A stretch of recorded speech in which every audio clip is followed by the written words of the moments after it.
Well, hey, Vitalpoint Church, my name is David. I'm the Community Connection Pastor. I am a site leader of one of our locations called Exeter, in Exeter, and I also have the privilege of being on the teaching team. And if we've never met before, I just want to say welcome. I'm so grateful that you're here today. I've also been praying that God, by His Spirit, would really reveal Himself to us today.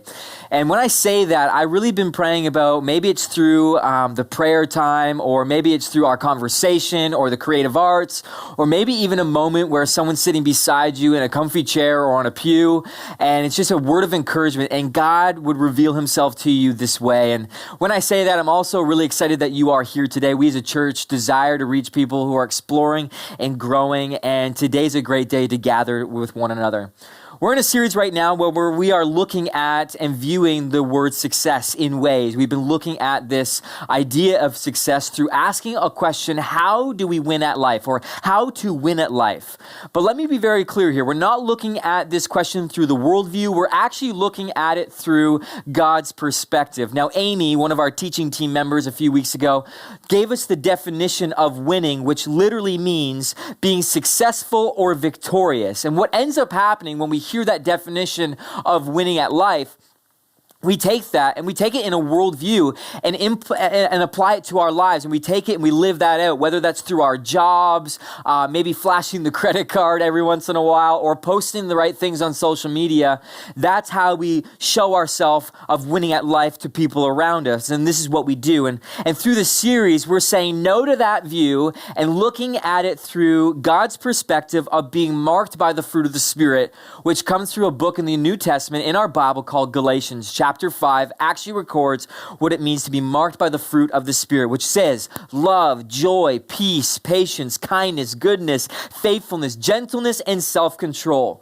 And in this section of Galatians, it describes these character traits that you and I, that God desires us to develop in who we are and in our beings. And as we walk this way of Jesus with these character traits, they are the evidence that you and I are winning at life as they develop in our walk with Jesus. Now, today, I want to look at faithfulness and start off with a question that I really believe is going to spark some good conversation today for you and I, maybe in your heart and in your mind, maybe in a connect group in the midweek, but maybe around a kitchen table with your kids. If you got kids, maybe ask them this question. I actually dare you to ask you this question. And the question is, why does there seem to be very little faithfulness in our world today? That's the question. And see, I ask this question because there seems to be something opposite of faithfulness happening in us, around us, and in our world, because we seem to cancel, to cut, to drop, to push aside, to run away from things that don't serve us anymore. Many get married in our day and age, and we get a few years in, and we say, well, you know what, you're not making me happy, or you're not serving my needs, or it's not going the way I desired this marriage to go. So you cut ties from that person, and often both sides of the party are saying, you know what, yeah, let's just start over and just say bye to one another. Or you get into a job and the boss or a coworker kind of rubs you the wrong way, and you begin to nitpick and really dissect every area, and it's not serving my needs, and it becomes the me, myself, and I, and you just quit because it's not serving you anymore. And what I find interesting with this way of living is something that is happening in our world that I feel like is off. It's very interesting how off it is, because you and I, our world, desire people to serve us, to be faithful to us. But on the other end, in return, we don't have to be faithful to them. We get to choose when to cancel, to drop, and push away. We can just run and go. But when they run and go in our life, when they're not faithful to us, we can get angry. We can hold a grudge. We can seek revenge. And this seems off to me because this mentality of living is just such a lie and is falling into a trap and is just so hurtful when we start living in this way. So here we are today, where I want to talk about why are we told to be faithful, but there seems to be very little in our world to be faithful in.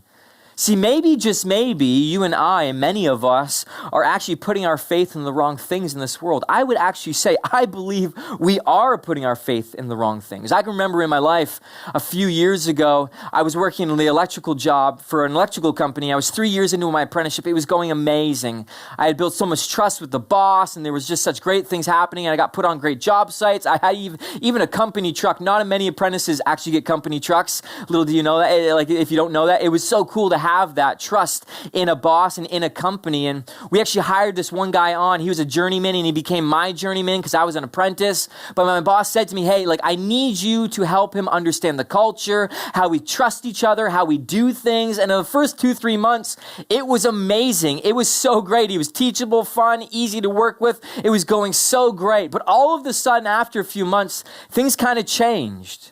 The job site got a little odd with him, and he started not showing up, and I was just like, I had to focus on myself. I couldn't be a babysitter to him, and all of a sudden one day our boss showed up, and he said, where is he? I said, oh, he's just out grabbing lunch. Don't worry about him. He'll be back soon. I quickly ran outside, and I called him and said, hey, dude, you need to get your butt to the job site, and he did, and he said, thank you so much. He put his faith in me, and I stepped up to the plate, and I covered for him. A few short weeks later, or a month or so later, the tables were turned and I needed him.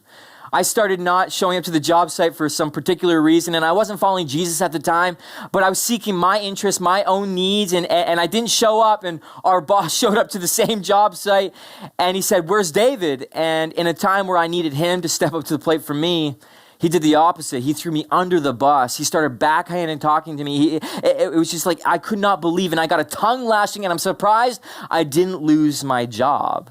But this moment where I put my faith in this guy and it didn't turn out great, it affected the way I put my faith in others and how I built my relationships in that time in my life. See, maybe you have a story like this as well. Maybe you have put your faith into a mentor one time in your life and it led to something being super unhealthy. Or maybe you were told to put your money in stocks and the stock market, it crashed and there was it was broken and gone. Maybe you put your faith in a faith leader one time in your life and they fell short and it was gone. We could all probably stand on a stage or in front of a microphone and have a story where we put our faith in someone, something, and it fell short. So if we're told to be marked by faithfulness and the fruit of the Spirit, and then we see very little faithfulness in our world around us, where does faith truly come from? That's the question I was asking this week. And how do we develop faithfulness in a world, people, or places when there seems to be a lot of things that let us down in our life? See, the first thing we need to understand is that the nature of faith has never changed. Ever since God is and was, faith has been unchanged. It's been the same.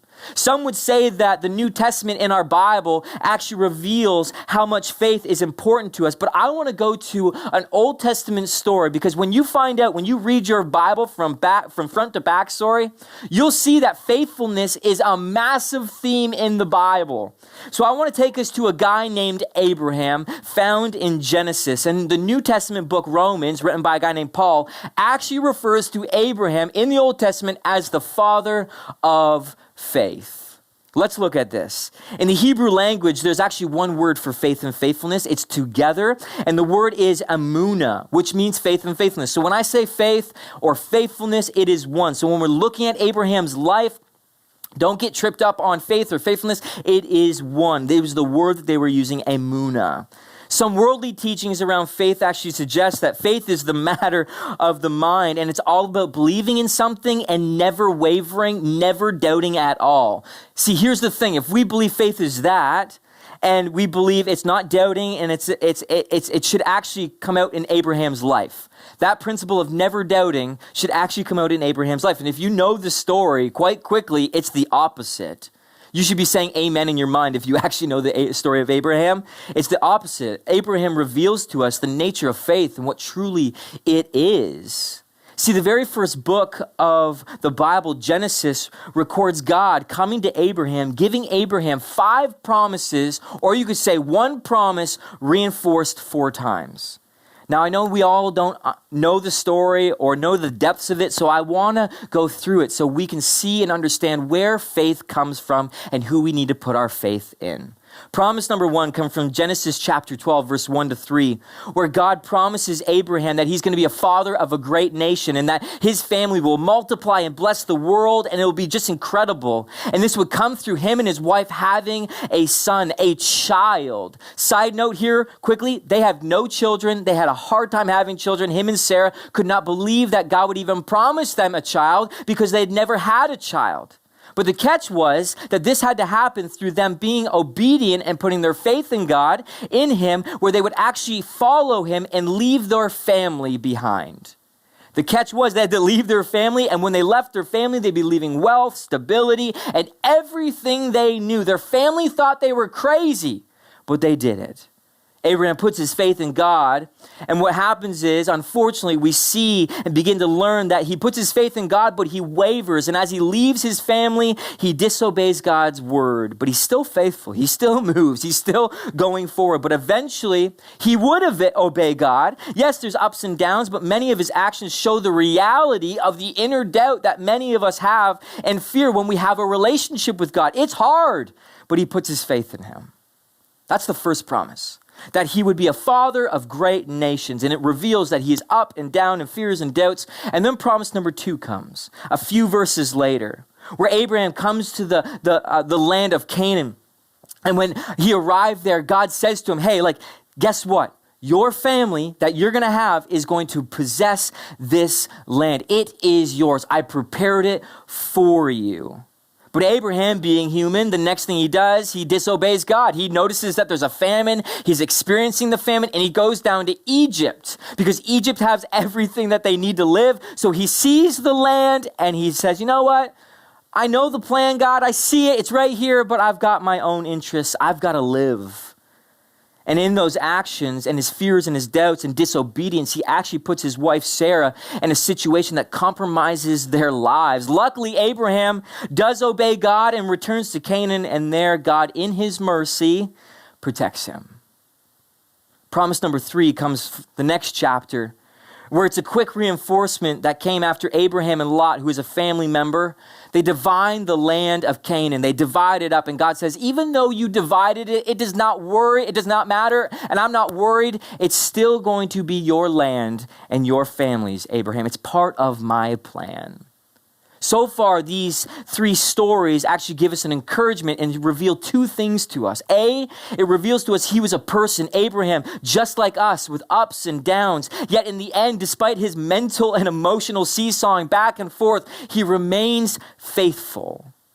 It also shows you and I that you and I likewise have our ups and downs, but as long as we put our faith in God, hang in there, God counts us faithful. Promise number 4 comes a few chapters later in Genesis chapter 15. Now, this is a funny moment in Abraham's life because it actually is a moment where he is arguing with God, the creator of the universe. And he actually questions God, and he's denying God's faithfulness. Not his faithfulness, God's faithfulness to him. And once again, doubts arise and fears show up in Abraham's heart. And God literally speaks to him again and shows him that his faith is weak. And it records that Abraham believed in him. And as his act of obedience, he noticed his weakness, and in his obedience, God credited him as righteous. But once again, not too long after, you know the story maybe, Abraham doubts God, and he even says, how can I really know, Lord, that this will all happen? The land, the family, the blessing, the growth. How do I actually see this happening? And in this moment, God graciously gives him a supernatural experience to reinforce the weakness of his faith again. Not only this, but as we move into the next moments that are recorded of Abraham, we discover Abraham's fear and doubt took him to a place once again where he takes things into his own hands, where he knows the promise of God that there's going to be a family, but he says, you know what? I'm going to have a child with another woman who is Hagar, a slave in his family.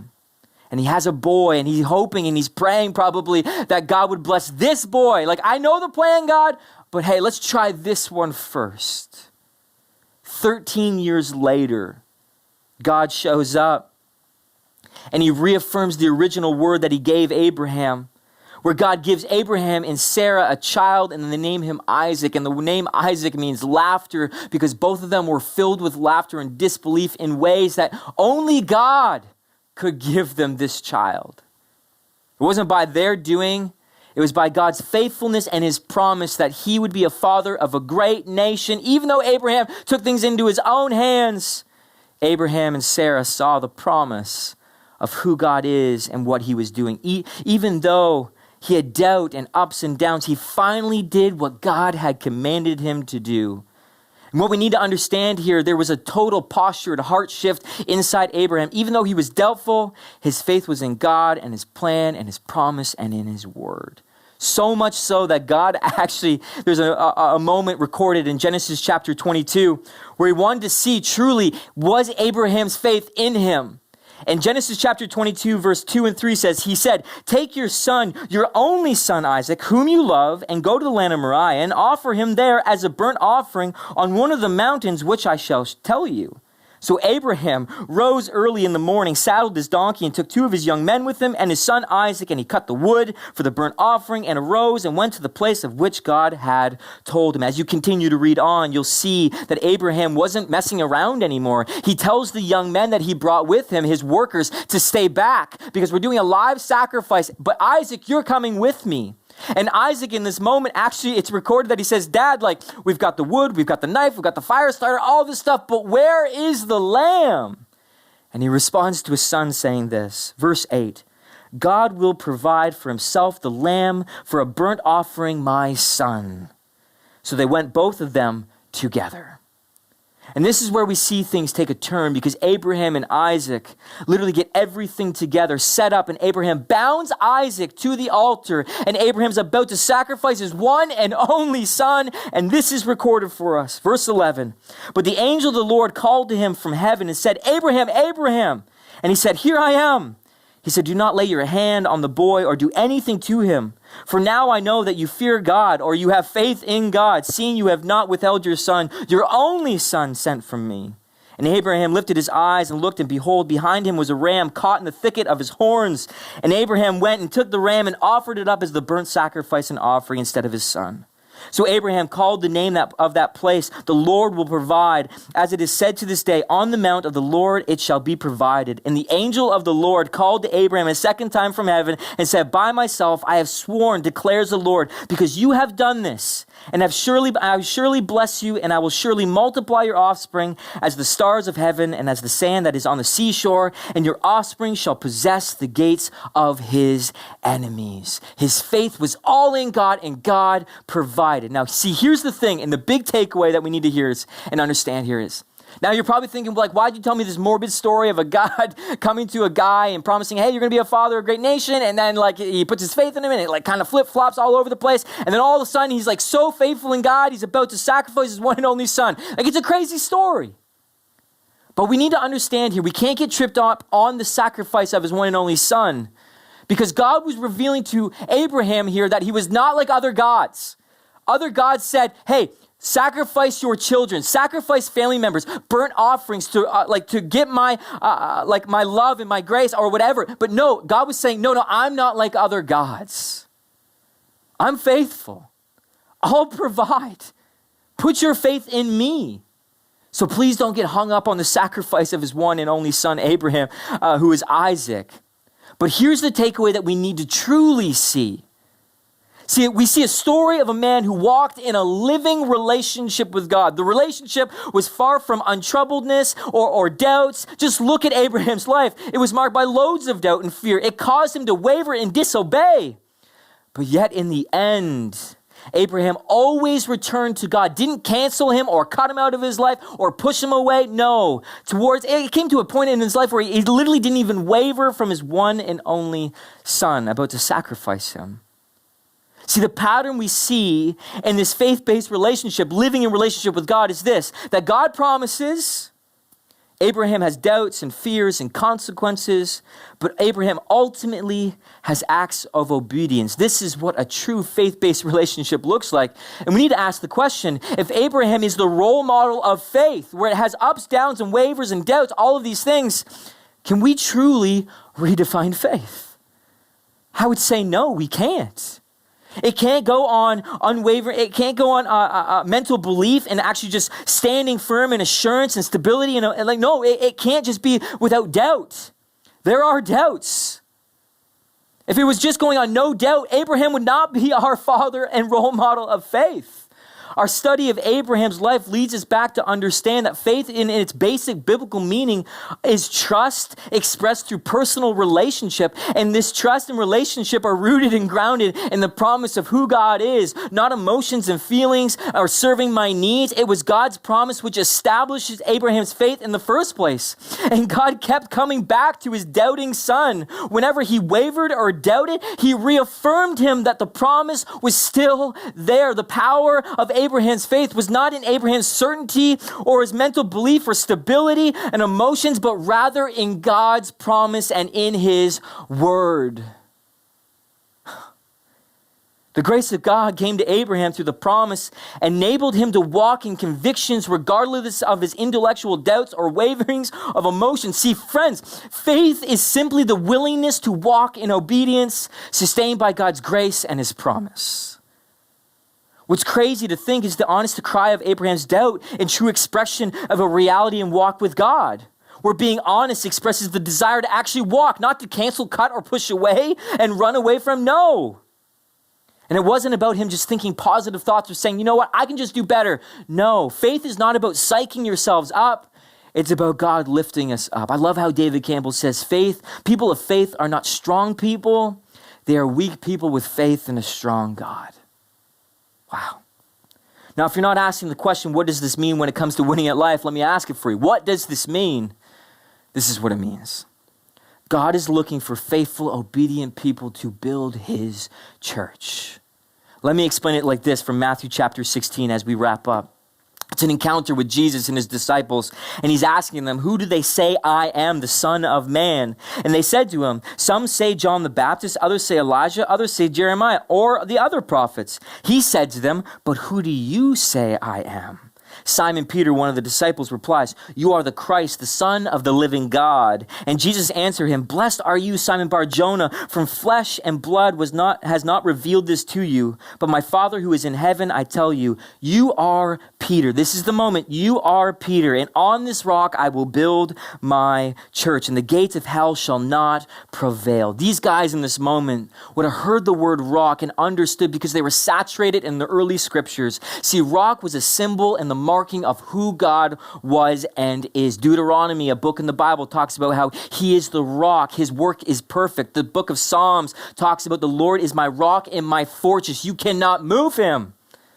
But let's investigate the Peter and the rock moment. Let's investigate the Greek words that Matthew uses recording this. It says, thou art Petros, which means a stone. And upon this rock, which is Petra, so we have Petros as Peter, a stone. And upon this rock, Petra, a large rock, I will build my church. Context here is that Jesus actually gave Peter this name, Peter, in John chapter 1, where his name was Simon, but then he calls him Peter, which means a stone, which is linked and fascinating to a story and to a writing of where Peter writes in his letter to the early church. He says, you are living stones that are being built up as a spiritual house. A stone being built up as a spiritual house. What needs to be made clear here from Matthew chapter 16 is that Jesus is not saying, Peter, I'm going to build my church on you. See, God knew that people were weak. Remember, we are weak people with faith in a strong God. But what's truly being said here is that Jesus is saying, I am the foundation. I am the rock. I am the Petra. I am the one that doesn't move. God will build his church on me. I am the truth. I am the only foundation. See, Old Testament prophets talked about this. Jesus talked about this. Peter believed this. And they knew that Jesus was the foundation of the church, which it would be built on. But the name Peter, a stone, a living stone, has a connection all the way back to Isaiah 51. This blew my mind this week when I found this.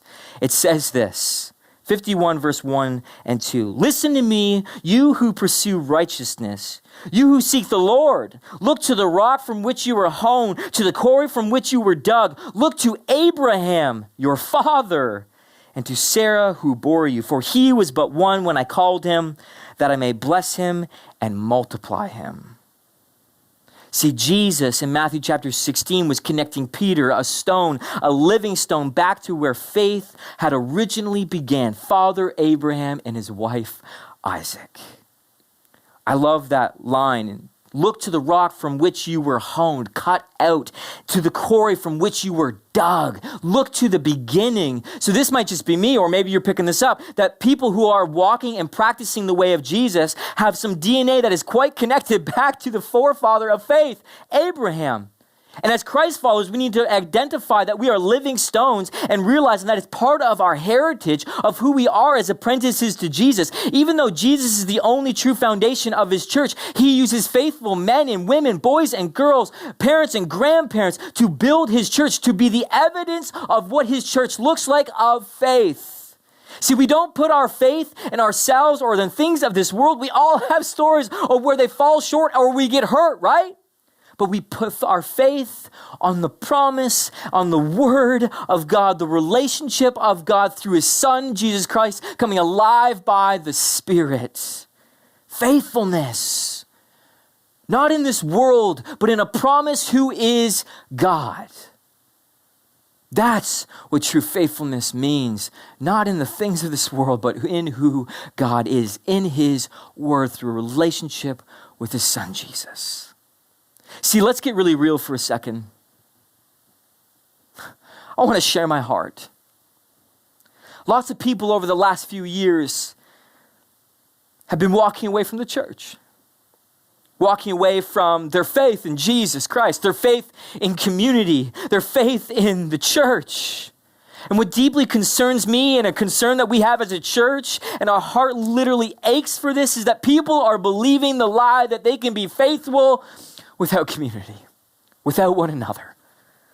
See, faithfulness strengthens when we listen, when we challenge, when we encourage one another in community. The Spirit develops faithfulness and in us as we are willing to surround ourselves with other faithful people. When we are wavering, when we are doubting, when we are having a hard time in life, faithful people in community literally come alongside of us and lift us up. Put our feet strong in the ground and say, we've got this together.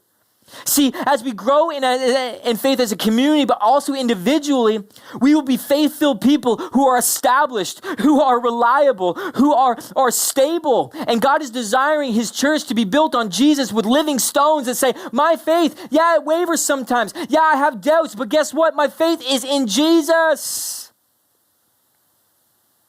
It's in a promise that the living God actually gave me. We will bless, we will love, we will reach, we will be faithful. See, the question we all need to ask as we leave this place is, am I a person who is developing and growing in faithfulness, or am I a person who is losing faith? See, faithfulness is not on your own doing, your own strength. It's becoming alive by the Spirit. The early church knew this. They believed this. Their faith was in this. Acts chapter 16 talks about how the church was strengthened in faith. Before anything else, it was strengthened in faith and then grew in numbers. See, our faith is way more important than anything else right now. We need to be faithful people where we can attach ourselves to the things of God, not the things of this world. And the church is nothing more nor less than a community of people faithful to Jesus. And as we see more people grow in faithfulness, this is what's beautiful. We see a church who grows in faith and obedience and serving and giving and reaching people, being led by the Spirit of God. That's what's beautiful.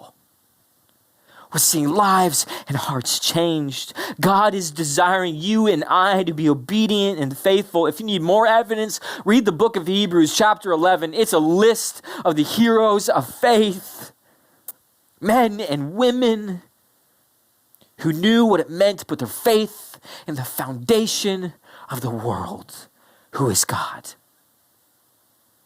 See, it's not just about you and I just being individual faithgoers. That's a thing, faithgoers. It's not about us just hiding in our homes and saying, well, I got my faith, hopefully I get in heaven. No, it's the connectedness of the church that we grow in faith. It expands our boundaries as God moves us out of our homes, into our neighborhoods, into other family members, into sports teams, classrooms, you name it. It moves us out into other towns as we plant churches. See, faithfulness pushes us past the disordered desires, our feelings, our emotions, and it connects us back to the God that loves us. The God that sees our wavering, that sees our doubt. Our faithfulness pushes us into a real living relationship that doesn't cut, cancel, or push God away. It strengthens, which leads us to all where we can recognize that faith is a gift from God, no one else. Where we are divinely persuaded to trust in God even when it's hard and we don't understand why. We grow in faithfulness because we believe in a God who is faithful.